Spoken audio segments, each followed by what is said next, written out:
Hi there, Andrew. I'm going to look at a way you can shift the emphasis of your exercises when you're doing lunge and squat variations. So for this type of thing, when a lot of people lunge, they'll take kind of a shorter stride. Okay, just depending on what you're working on, that can be totally fine.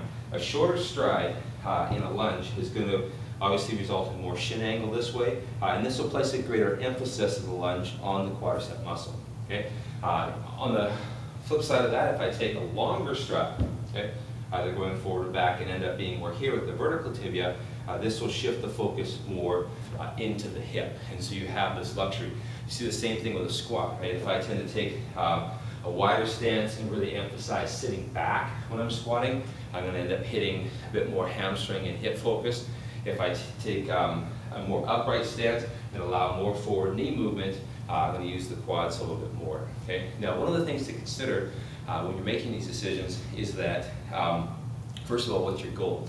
If you're an athlete, you probably want to keep things fairly balanced so you're not overly utilizing one joint over the other, and the muscles are working more together as a movement unit as opposed to isolation. Okay. If you do need to emphasize a muscle, you can do this. A thing to be aware of is that when you isolate muscle stress, okay, to a certain area, you also isolate joint stress in that area. So for example, if I'm squatting and I'm sitting back like this, okay, I'm taking stress off the knee and I'm shifting focus here. Okay, and so if you have knee issues, that's one thing you can consider.